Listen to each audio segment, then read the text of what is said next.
Assalamualaikum warahmatullahi wabarakatuh. Baiklah, di sini kita akan mempelajari tentang FTIR. Apa itu FTIR? FTIR adalah Fourier Transform Infrared Spectroscopy, atau disebut juga dengan apa? Spektrofotokopi inframerah, transformasi Fourier. FTIR adalah sebuah teknik untuk memperoleh spektrum inframerah dari penyerapan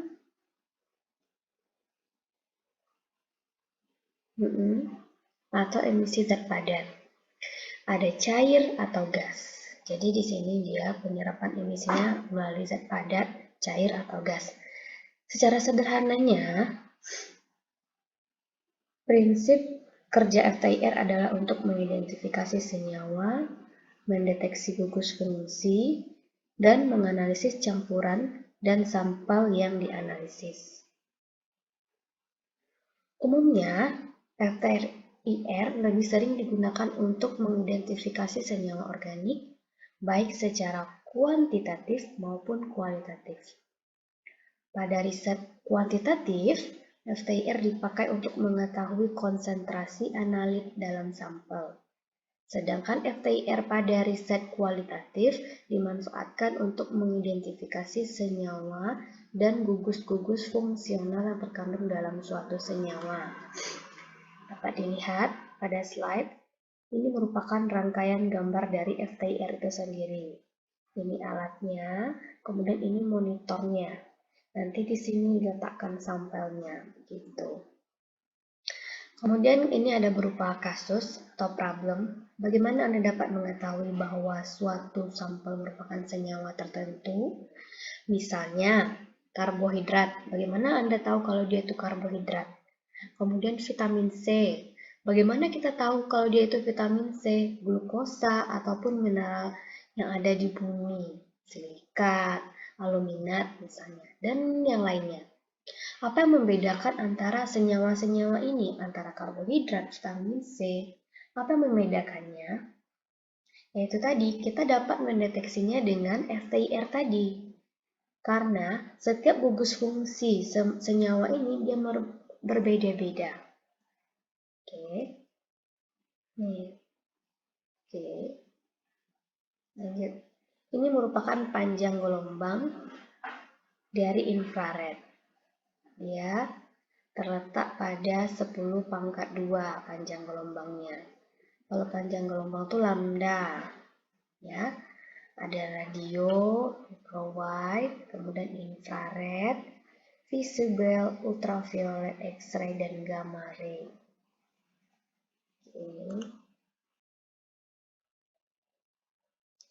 Metode spektroskopi inframerah ini merupakan suatu metode yang memiliki teknik serapan atau absorption, teknik emisi, teknik fluorescence,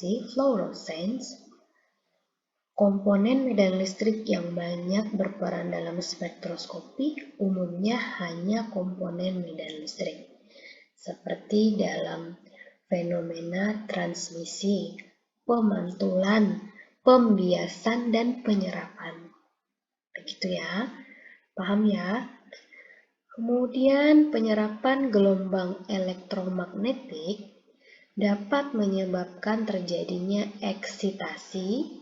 Eksitasi ini loncatan ke tingkat-tingkat energi dalam molekul. Jadi dapat terjadinya loncatan level-level energi dalam molekul. Dapat berupa eksitasi elektronik, vibrasi, atau rotasi. Nanti kita bahas yang vibrasi, rotasi. Kemudian dalam FTIR ini, rumus yang digunakan juga ada untuk menghitung besar energi yang diserap oleh ikatan pada gugus fungsi. Ya. Lanjut dulu, nanti kita bahas rumusnya. Kemudian berdasarkan panjang gelombang yang tadi ini, pembagian daerah panjang gelombang dapat dibagi atas 3 daerah. Ada daerah inframerah dekat, ada daerah inframerah pertengahan, ada juga yang jauh. Ya, kita lanjut. Nah, ini dia rotasi vibrasi. Kalau lihat dari gambar seperti ini, kira-kira itu apa? Yang bergerak-gerak itu apa? Apa ya? Jadi, ada 2 jenis vibrasi. Ada namanya vibrasi ulur atau stretching vibration, yaitu vibrasi yang mengakibatkan perubahan panjang ikatan suatu ikatan. Kemudian ada vibrasi tekuk, bending vibration, yaitu vibrasi yang mengakibatkan perubahan sudut ikatan antara 2 ikatan. Kemudian si vibrasi tekuk itu sendiri dibagi lagi menjadi 4. Ada scissoring, rocking, wagging, twisting. Ya. Jadi yang dapat dianalisis dalam FTIR itu vibrasi. Nah, ini dia vibrasi yang Ibu bilang tadi, vibrasi molekulnya. Ada regangan, stretching, ada bengkokan atau tekuk tadi, bending, vibration. Regangan stretching ini ada simetris, ada asimetris. Jadi ada yang selaras, ada yang tidak selaras. Begitupun di tekuk atau bending, ada in plane, ada out of plane. Scissoring, ada rocking. Kalau out of plane, ada twisting, ada wagging. Ini contohnya, ini yang asimetris, yang tidak searah, ada yang seperti ini ya, kelihatannya. Kemudian ini yang simetris, jadi dia sama. Pada bengkokan ini yang in plane atau scissoring, ini yang rocking, nampak ya perbedaannya. Kemudian ini out of plane, ada twisting seperti itu vibrasinya, ada wagging. Kemudian vibrasi molekul adalah karakteristik. Maksudnya di sini vibrasi itu yang tadi, yang banyak tadi ini, dia memiliki karakteristik yang berbeda-beda. Ya. Oke, kalau yang seperti ini apa? Apa? Yang mana dia kira-kira? Ada di sini. Ini juga bisa dikatakan dengan simetris. Ya.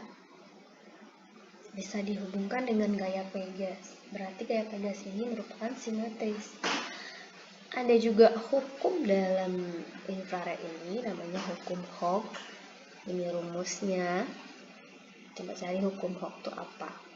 Ya, lanjut, ini dia. V ini merupakan frekuensi vibrasi. Kemudian C ini kecepatan cahaya. K ini ketetapan atau tetapan yang dihubungkan dengan kekuatan Pegas ikatan pertegangan vibrasi tadi ya. M1, M2 ini massa dari 2 bola atom. Yang tadi 2 bola atom itu ini, misalnya ini 2, ini dengan ini 2 bola atom ya.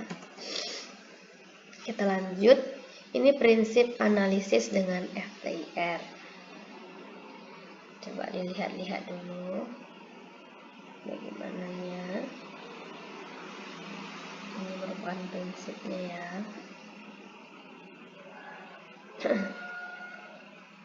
Oke, sudah.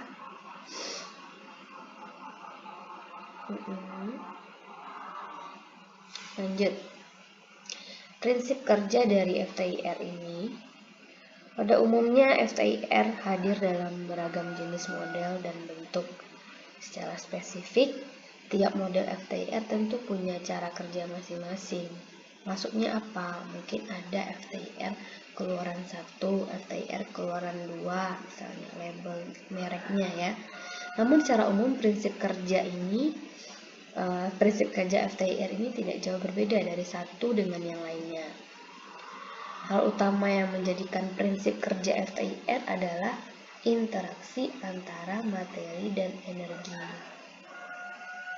Materi dan energi. Ketika FTIR digunakan, inframerah akan melewati celah ke sampel. Jadi inframerah yang ditembakkan oleh alat tadi akan melewati celah si sampel. Celah ini berfungsi sebagai pengontrol jumlah energi yang akan diberikan ke sampel. Jadi di sini kita memberikan energi kepada sampel untuk membacanya. Kemudian sampel menyerap beberapa inframerah yang masuk, kemudian inframerah lain yang tidak terserap akan dipindahkan melalui permukaan sampel. Tujuannya agar sinar inframerah tersebut bisa lolos hingga ke detektor. Nah, sinyal yang terukur lalu dikirim ke komputer untuk kemudian direkam. Yang tadi di slide pertama tadi ada nampak kan? Ini akan terbaca seperti ini. Ini dia, akan terbaca di komputer seperti ini. Jadi diletakkan sampel di sini, ditutup, kemudian nanti dibaca di sini oleh komputer, hasilnya akan seperti ini. Jadi nanti itu setiap senyawa dia akan berbeda-beda. Oke. Nah, atom selalu bervibrasi. Jadi atom-atom yang ada di dalam sampel akan selalu bervibrasi, bergetar, kemudian nanti frekuensinya akan ada. Kemudian adanya energi vibrasi atau energi dari spektrofotometer ini, energi vibrasi molekul karakteristik. Jadi dia memiliki dia berbeda antara vibrasi 1, vibrasi 2, vibrasi 3. Dia berbeda. Ini tadi ada Bu bilang eksitasi eksitasi pada molekul-molekul ini dia. Jadi di saat kita mengukurnya akan ada terjadinya eksitasi yang loncatan tadi sesuai dengan energi inframerahnya. Jadi ada loncatannya. Jadi sinar IR sesuai dengan selisih E transmisi dari EV 0 ke EV1, sehingga jika ingin memiliki vibrasi molekul, manfaatkan sinar IR. Hasil analisis IR berupa spektrum atau spektra. Ini dia contoh spektrum atau spektranya.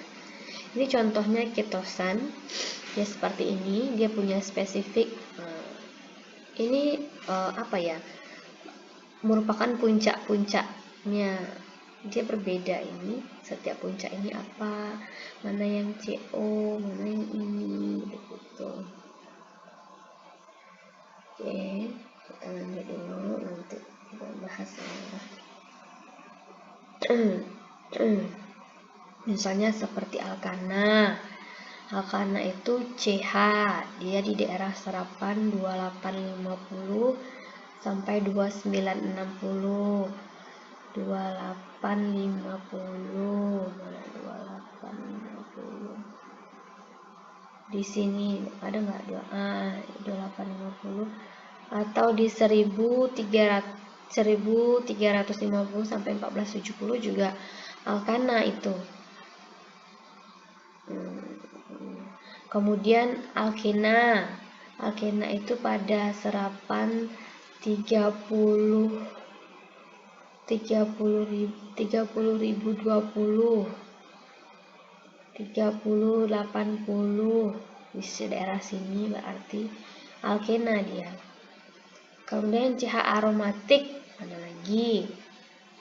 Kalau di 3000 berapa nih? 3030-an ya. Nih 3000 ya, 3020-an nih ya. 3425. Berarti kalau 3425 ini apa coba? 3425 ini amina. amina NH 3310 sampai 3500 itu amina. Nanti Ibu kasih tabelnya. Di internet juga banyak tabel dari jenis senyawa serapan khas beberapa gugus fungsi, ada tuh di internet. Kemudian ini di 2137 apa 2137 ini alkohol OH ya. Jadi setiap puncak-puncak ini ada jenis senyawanya, tapi ini merupakan dari kitosan. Paham ya sampai situ ya? Apakah setiap vibrasi menghasilkan spektra? Tidak semua vibrasi molekul dapat diamati atau diberikan energi. Vibrasi manakah yang dapat teramati? Hanya vibrasi yang menyebabkan perubahan momen dipol yang dapat teramati IR. Sehingga H2 sama dengan not IR aktif. Jadi H2 tidak. Oke ya.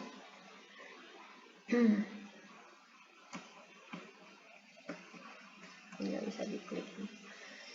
Ini tadi instrumennya, ini merupakan dari prinsip alatnya tadi.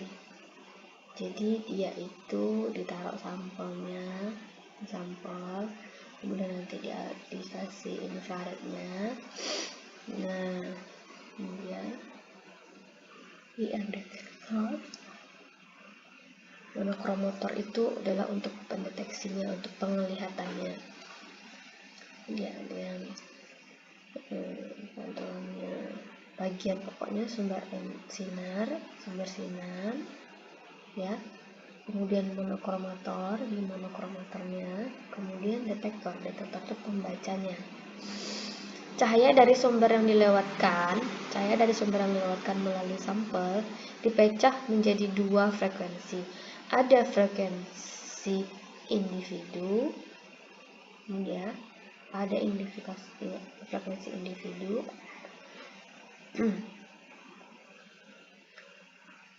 Individu dia ya. Kemudian monokromator ini merupakan intensitas relatif dari frekuensi individu diukur oleh detektor. Jadi ini nanti diukur oleh detektor yang nampak di komputer kita. Ini sumber sinarnya. Batang yang dipanaskan oleh listrik yang berupa, misalnya ini lewat nurse blower, campuran oksida ZR, YER dan sebagainya. Ya, monokromatornya itu terdiri dari prisma NaCl dengan daerah frekuensi 5000 sampai 650 per cm. Kemudian ada grating. Ini jenis monokromator ya, ini jenis sumber sinar. Oke. Detektornya itu termopil. Penanganan cuplikan atau penanganan sampel ya ini. Misalnya kan tadi kan ada yang dapat deteksi berupa gas, cairan, padat. Kalau dia gas, sampelnya harus dimasukkan ke dalam sel gas yang menghadap langsung pada berkas sinar. Jadi ada itu tempatnya.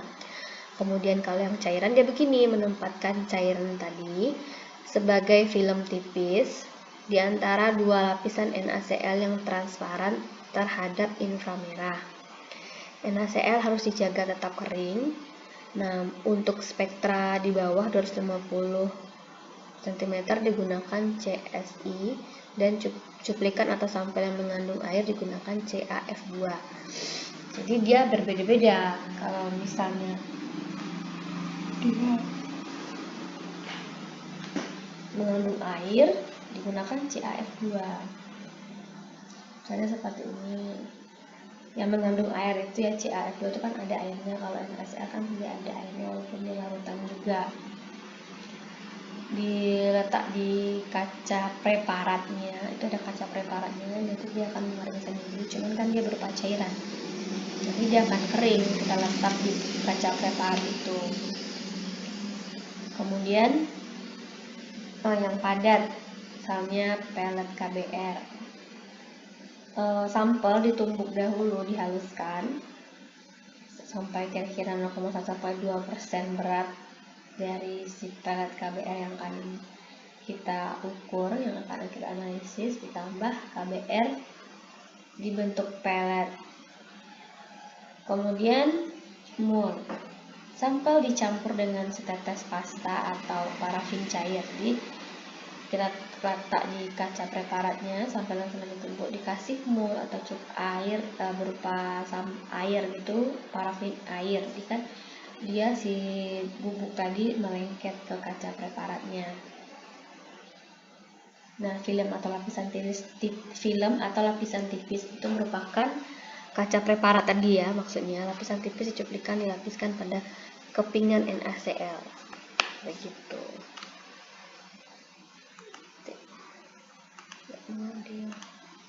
Lanjut aja dulu.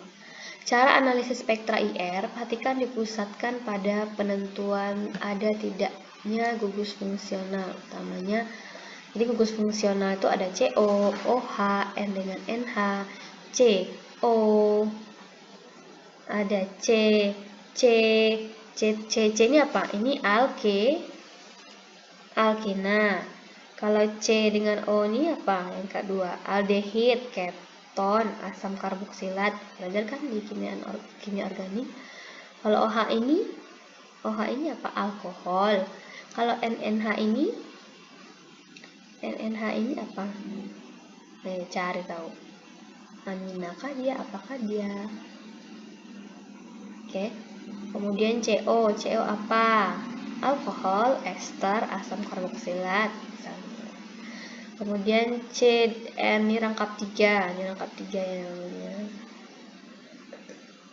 Apa itu? Cari. Oke. Nah, jangan membuat analisis yang detail pada pita serapan CH. Karena hampir semua senyawa mempunyai pita serapan pada daerah tersebut. Ya. Angkanya, apakah terdapat gugus karbonil, gugus CO terdapat pada daerah 1820 cm. Puncak ini biasanya terkuat dengan lebar medium. Ya, betul. C ini biasanya C dengan O ini atau aldehid ini biasanya dia dominan ada di dalam senyawa puncak. Sangat karakteristik dia. Bila gugus CO ini ada, ujilah daftar berikut jika langsung ke nomor 3. Misalnya asam, apakah ada OH? Serapannya melebar pada pita segini ya. Di 3400. Kemudian amida bagaimana? Amida pada serapan seperti ini, ester, aldehid, keton. Bila kelimanya kemungkinan di atas tidak ada. Maksudnya 1 2 3 4 5 ini misalnya dia tidak ada dia, kalau misalnya dia mengandung kelimanya kemungkinan di atas tidak ada satu spektra atau sekali misalnya senyawa apa tadi karboksilat gitu kan, tidak ada yang sekali punya 5 ini, nanti dia berbeda-beda gitu maksudnya. Coba ini kita coba satu dulu, ini apa nih? 2924 ini apa? 2924 itu alkana ya. Di 2850 itu apa? Jadi dia ada spesifiknya. Di 1481 ini apa? 1481 ini apa biasanya? Ya, dia ada ketentuannya ya. Nanti tabelnya coba dilihat. Oke. Nah, ini latihannya. Oke. Dilihat. Misalnya ini serapan CO apa tadi? Alkohol ya. Kemudian senyawa hidrokarbon, etilen, metil. Oke ya. Berarti CH3, CH2, OCH3. Oke. Nanti kalau di saat kita mengukur dengan FCR itu akan keluar juga seperti ini. Jadi ini merupakan metil propil ether. Ini serapan hidrokarbonnya. Kemudian ini etilennya. Ini metil, ini serapan CO-nya, CH3, CH2 dua kali, CH3. C-nya ada berapa? 1, 2, 3. Kan dia metil, ini 2 kali, berarti C-nya 4. H-nya ini 3, ini 2, ini 3, 6, 7, 8, tambah lagi 2. Kan ya 2 kali. 10. Berarti C4H10. Dia merupakan metil propil ether. Ini untuk latihannya. Coba dicari ya Nanda ya. Nih. Assalamualaikum warahmatullahi wabarakatuh. Baiklah, sekarang kita akan mencoba membaca spektrum dari FTIR. Ini merupakan lanjutan dari yang sebelumnya ya. Next. Ini maksudnya bagaimana? Survei keberadaan gugus fungsi CO. Jadi nanti di dalam suatu spektrum hasil dari FTIR, kalau misalnya dia mengandung gugus fungsi CO atau karbonil, dia akan membawa gugus pengikut, di mana gugus pengikutnya itu bisa misalnya ada 2 puncak CO, ini dinyatakan berarti dia anhidrida. Kemudian nanti ada di situ puncak OH, berarti dia merupakan pengikutnya bersifat asam. Kemudian ada lagi nanti gugus fungsinya atau gugus pengikut dari karbonil ini. NH itu amida, karbonil itu CO ini ya. Ini merupakan gugus fungsi utama, iya ya.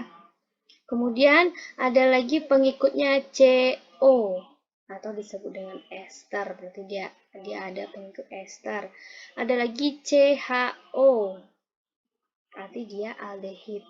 Apabila dia tidak ada mengandung gugus pengikut yang ini, dia tidak mengandung yang ini, berarti dia adalah keton. Berarti spektrum tadi itu dia adalah keton, hanya dia mengandung karbonil saja atau CO. Begitu ya.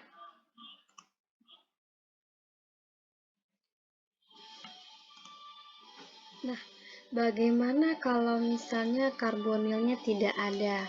Tidak ada satupun di situ gugus karbonil.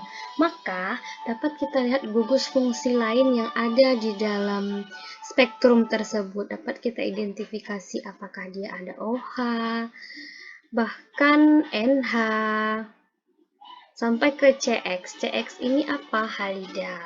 Jadi nanti kalau misalnya tidak ada karbonil ini, berarti kita identifikasi yang lainnya. Apakah dia ada atau bagaimana? Apa yang ada di dalam spektrum tersebut? Nanti dapat kita identifikasi ya. Oke, terima kasih. Oke, kita akan masuk ke petunjuk membaca spektra IR. Kotak-kotak ini menunjukkan bahwa gugus fungsi berada pada panjang gelombang tertentu pula ya. Dan diingat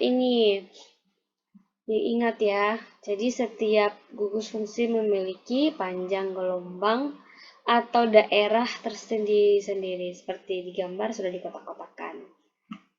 Oke.